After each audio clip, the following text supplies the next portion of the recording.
we are gonna see a normal game here. As you guys can see, Rogue, aka Savage, not the best results in Pro League. He's doing better this season with the 2-1, but with the last season combined, he's 12-21. So a negative win ratio for him, but he's looking a little bit better. He's looking a little bit more solid. Definitely has a lot of great practice partners to work with this season. Yep. The one game he did lose there was against Flash, so that's a very notable loss. Yeah, it was a game where Flash went mech and Rogue just attacked into him, if I remember correctly, and he lost all of his roaches and Flash just laughed and won the game. Something like that. Yeah. Keen has been playing pretty solid, especially his game against Creator comes to mind, with really great late game micro and decision making. Awesome, awesome player. And if we go to late game in this TVZ, I expect nothing less from him here. So we're going to be starting the game in just a moment. As mentioned before, it is going to be on the King Sejong Station, our Hourglass expansion map. Keen looks ready. So does Rogue. Let's jump into it right now. Game 3, JINAIR Green Wings against MVP.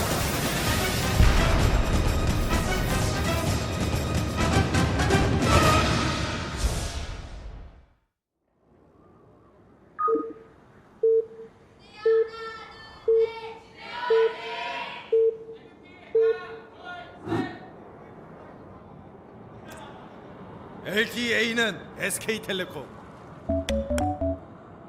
Down here in the bottom right, we have the red Zerg representing JINAIR Green Wings. This is Rogue. Wonder if he's been playing some Hearthstone, if that affected his switch of his ID. It's up against the Pogo Terran. Keen, the Terran who says, deal with it. And puts his sunglasses on. And we'll see how he does. Keen definitely the more experienced player in StarCraft 2. And a pretty solid record. Keen is, for me, I've always said this, I feel like he's basically the most inconsistent strong Terran player of all time, because he's either looking so solid, he's beating everybody, then suddenly he has the off day where it's like, whoa, Keen, what happened, man? You're totally messing up your micro, and this is not the play that we saw from you even last week. We'll see. We're going to have to see how he is feeling today. Could change everything based on how he wants to play. Drone Scout going across the map wants to make sure nothing crazy is going on.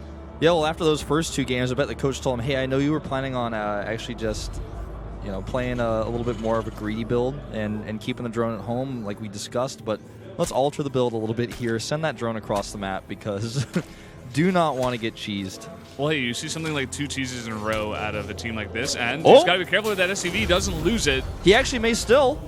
Oh. No, he's not going to lose it, but it's going to force another SCV to come off the line here. Doing a really nice job harassing so far is Rogue with his drone.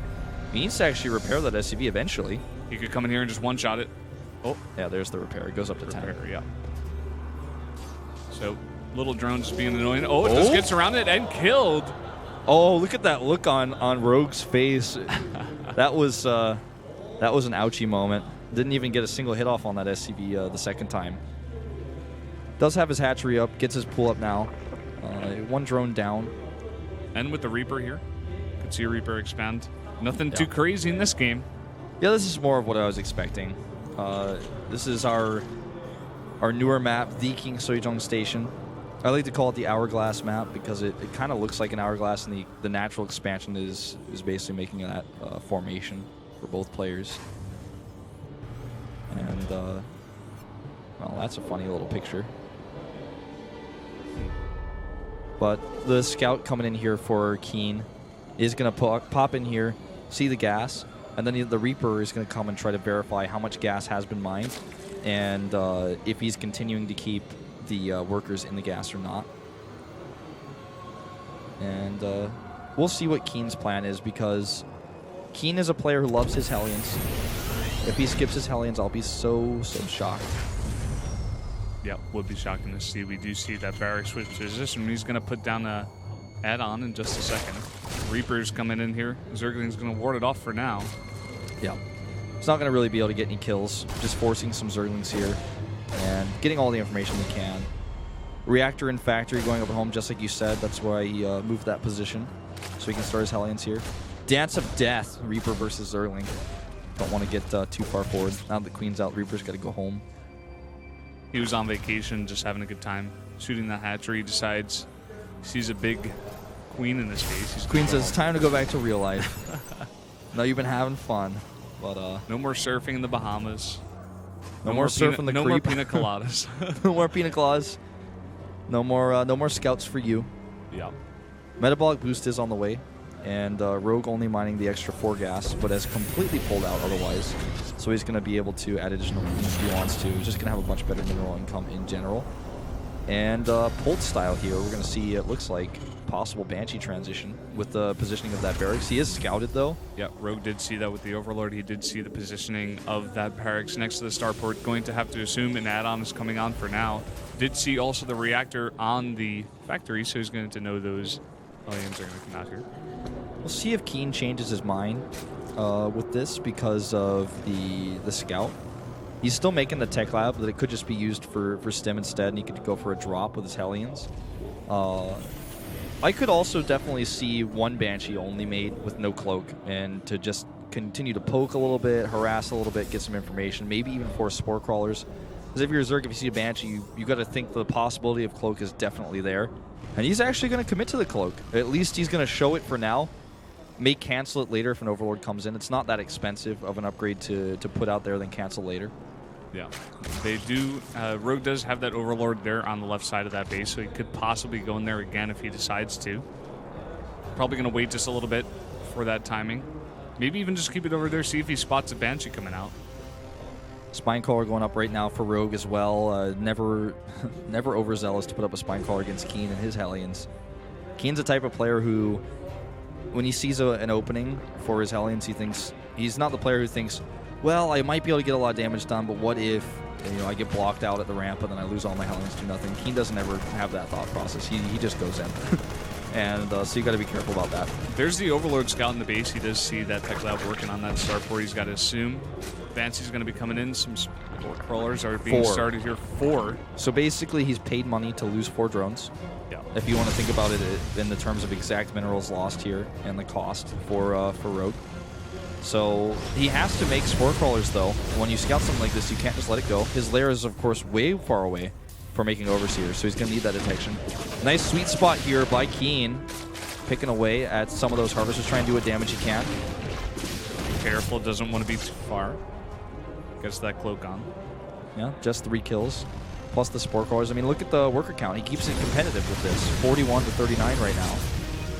Yeah, and he also gets that tech up at the same time. Now getting stim, as well as an extra command center. This cloak Banshee's going to come in here, but it does have vision on itself by that spore crawler. Yeah, doesn't get any kills. The Queen just on the edge there. And, against cloak Banshees, the Queens are just so useful. They have such great range. Yeah, more Keen Hellions. Queens, does not quite get in there. He's going to have to back off. Queen's also very useful against his Hellion harass. Hellions could ignore and try to take out a bunch of drones, but he's not going to go for it. This is part of the strength of pulling all out of gas. You get those extra minerals, you get your Queens up, and then they're so useful against anything a Terran player can throw at you, especially an aggressive Terran like Keen. But I'm really liking Rogue's position right now. He hasn't sustained a lot of losses. He did have to make a ton of spores, but those are going to be later on useful against drop play, as well as his spine crawlers here. Baneling Nest coming down because he knows the possible timing could follow this up. An aggressive timing coming out with just some siege tanks and marines, or even widow mines, depending on how he decided to play it. It is going to be siege tanks, though, that we see from Keen, which are making quite a big comeback right now in Heart of the Swarm because of that recent patch, the buff to the attack speed. We have, of course, Armory coming up here now as well. Yep, and this now Orbital Command coming over here for Keen. He's going to get that third base up and rolling. Spire also getting out for Rogue, as well as 12 drones. Droning up pretty hard here. This one Banshee is still trying to get anything she can done. Looks like that's a second Banshee, only with 2 kills, so 5 kills in total between the two. And here comes that move out, but Rogue is ready. He has those Banelings ready to morph. He has Baneling speed even on the way right now. So Keen's not going to be able to get a ton of damage done here. He might clean up some creep and then pull back. Maybe clean up some of these Zerglings as well. That's what he wants to do. Yep, so far a pretty strong push. Has those 2 Medivacs with him as well. Probably just going to come over here, like you said, try to clean up some creep. Stim, try to take out this Overlord. He will get that guy as well as that scan. That actually Got a bunch supply of these. blocks Rogue. And look at this, a nice counterattack here on the third of MVP. Or not MVP, Keen. All these Earthlings coming in and try to do a bunch of damage. Going to stop mining for a while. He even can possibly surround these Marines. Yeah, Gotta be way careful too many with those. Zerglings here. He's got to lift up. The bunker does go up, but this is going to force a lift perhaps on the third base. This also forces Keen to turn around. Great position right now for Rogue. He's killing so many Harvesters. Some of them lifted up into that medevac to save them. And if all these Lings get away, that's excellent. Some of them get away, which is still decent. Getting 2/2 upgrades right now, not missing a beat. Also getting the +1 for his flyers. Bailing speed. Bunch more Zerglings coming out. We see Blue Flame coming out of Keen. Wouldn't be the Hellion lover that he is if he didn't. And he's actually going to clean up all these Zerglings. This is a big win for Keen. He actually evens up the supply with that. That's a lot of Larva spent. And that means it's going to be much tougher to get more Banelings out. Especially because right now he wants to spend all of his gas on Mutas as soon as he's ready. I don't think he's made any yet. He starts 14 drones right now. 14 drones. Burrow also coming up. Could possibly go for some Burrow Baneling play. We do see a pretty decent push coming across here. A bunch of Hellbats in that mix as well. Blue Flame about halfway done. Starting 3 Hellbats at a time as well. He did see a very heavy Zergling Baneling comp out of here, but he doesn't want to get surrounded here. A lot of these Banelings getting a bunch of kills here, and a whole army of Keen surrounded. He's going to have to pick up to get out of there. That was a huge win for Rogue. He killed so much there, and Keen was just not paying attention, clearly. That was not a setup push. That was not a push where he was prepared to do a big attack there. And already, Rogue knows exactly where he's going to go because he knows that's the high ground position he wants. Rogue does have those Mulas now as well. This is going to force Keen to drop out here. And that's what the Zerglings are waiting for. As soon as those medevacs are out of boost, okay, he's got some reinforcements here. That was a relief for him. And these Banelings that are morphing are going to be cleaned up. Didn't want to morph them under all of those medevacs. Yeah, actually forcing a ton of cancels there. And Keen just with the one siege tank in the mix, going mostly for Hellbats to help deal with the Zerglings rather than Widow Mines. He's continuing his upgrades meanwhile, but I don't know. Rogue's position is looking really, really solid. It's hard for Keen to find an opening, to find a crack in the defense. Yeah, Keen's going to try his very best, though. A decent pack of Mutalisks getting up here. He's going to try to go for the attack, though, and with this Blue Flame doing a bunch of damage, though. He's not microing well, though. A bunch of the Banelings getting huge hits onto all these Marines. Yeah, the Marines trying to split here at the last second, but the Mutalisks love that. As soon as the Marines split away from them, they clean up any Hellbats and medevacs they can find on the left side. Look at the supply, guys. 171 to 130. Keen, this is just not his game. This is not his day. Yep. And Rogue is just ripping him a new one right now, killing Marine reinforcements left and right. Going to catch some Hellbats here maybe as well. And Keen, if he stims again, he's already going to further eliminate his hit points on his Marines. For the lack of medevacs he has, of course he doesn't want to do that. Yeah, just very, very well played going after those reinforcements instead of going after the ball. Using those Mutalisks and their mobility to the best of their advantage. Now he's going to come in here. No turrets in the main. Going to get a bunch of SCVs. Going to have to fly it eventually, though. Yep, does get away, even having that Overseer over there nearby. Huge Zergling force ready for counterattacks. And this is finally Keen. What he wanted to do early on in the game is to siege up, get this good position behind the fourth base. But unfortunately, this is not going to be enough. He's going to be surrounded here. He's going to have to lift these Marines away. And he's not paying attention. He may not save any of them. Does save 2. And the Mutas are on the chase. Probably going to catch and eliminate those. Those Mutas can easily kill the 2 Marines there. Kill the medevac as well. And at the same time, taking this advantage, not wasting any time, taking that 5th base as well as getting that Hive and Infestor Pit that did just come up. Those 2 Zerglings burrowed there. And a Baneling trap here. He's trying to bait Keen onto the trap. The trap is okay. I mean, it definitely was worth it, just not like a crazy success there, not a game changer. Keen needs the game changer right now, though. He's the one who's down in this game, who's struggling to compete with this awesome Zerg army that we're seeing from Rogue right now, who's also going into Hive Tech, so he can continue into 3/3 upgrades. Keen, I believe, only has +1 armor. He does not have +2 armor. He's getting now the upgrade for his ship weapons. And now just getting concussive shell as well.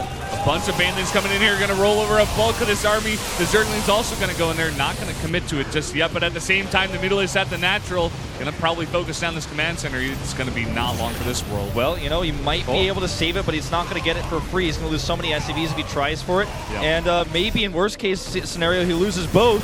And Keen not paying attention here. Oh, this is just so bad for Keen. He just has such a small army. The multitasking we're seeing from Rogue is so good that Keen has to split such a small army so many different ways. And this is the problem in Terran versus Zerg. If you have a small army at any point in the game, then the Zerg player is going to abuse that and find every weak point in your bases, always going to counterattack you. And honestly, the splits that we've seen from Keen this game have not been very solid, and that's costing him 30 active creep tumors on the map right now, by the way. 30. Yeah, I mean, we saw his game against Creator, and his micro was basically what won him the game. And now against Rogue, it's what's losing him the game. Rogue is just playing so much better than him right now. Rogue, by the way, looking really, really good. Yeah, Keen is basically just at Rogue's whim because Rogue's multitasking is so solid. Keen took a few poor engagements, lost a few groups of units here and there, and then if you are a Terran player, what you need against a Zerg player is constant aggression and constant momentum, constant pressure. And if there's no pressure on the map from a Terran, then the Zerg player is going to get everything he wants. He's not going to be losing his Mutalists. He doesn't have to use them to fight. Then he's going to get 3/3 upgrades. You know, he's going to be getting the chitinous plating for his Ultralists, Adrenal Glands, and +2 Carapace for his Mutalists, which are already so strong. Keen's dropping on top of 3 Spine Claws for a group of Zerglings. He's trying to get something done here, but he's trying. You got to give him that. He's just basically going to have to hope for sitting back and maxing. I don't know what the situation is with his upgrades. I think he may have lost his armory. He's not getting any more upgrades, and he can certainly afford them. Look at his resources. He actually should be starting his upgrades right now. He definitely should be. He's just trying to micro so much and be all over the map and try to get things back on his terms, but it's just not going well for him. He should be getting at least those upgrades back at home at the same time. Rogue is everywhere. His creep on the right side of the map sees everything. He's got good vision on the left side as well with the watchtower. He can see these 2 drops coming around the left side. And here comes a big group of Banelings. And the thing is, even though he stopped the Banelings from killing his SCVs, he didn't split there. Here comes another wave of Banelings. That's a lot of gas in one big chunk. Look at the bank. Look at the bank for Rogue. He has 2,000 gas, 5,000 minerals. Banelings everywhere. He might set up a trap here again. Yeah, he's had 5 base for at least 5 minutes now, whereas Keen is just desperately trying to get this 4th base up. Keen is only just now starting his +2 armor. I thought he finally finished that, but he hadn't even started it.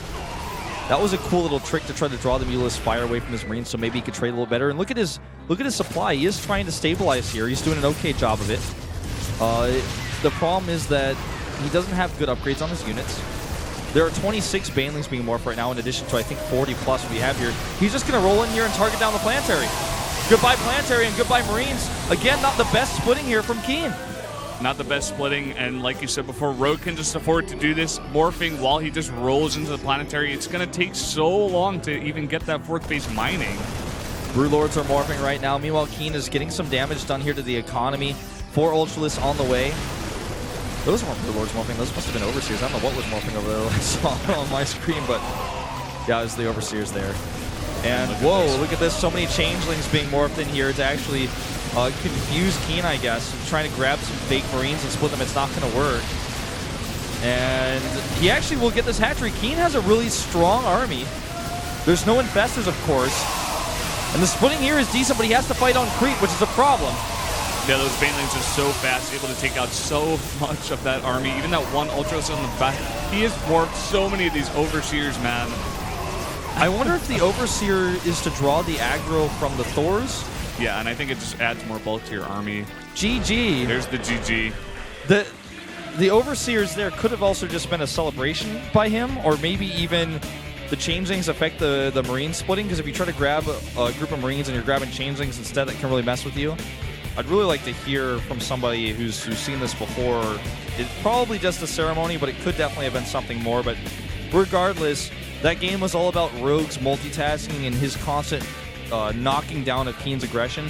Once Keen lost his army twice, basically the majority of it, when he couldn't control the map in the mid-game, it was Rogue's game to lose, and he just kept throwing Banelings. He kept harassing. His Mutalisk flock was huge, heavily upgraded. I don't know what was going on with Keen's upgrades. He just was not getting them. There's no excuse for him. Unless he lost his eBay to Mutas that we didn't see. Yeah, man, you said it at the beginning of the game. You were saying, you know, Keen is either on or he's off. He's just the most inconsistent, strong Terran player. We saw him there be not at his best, definitely. Yeah. Just losing control and just not doing much correctly. And Rogue just, you know, after he got that advantage, taking it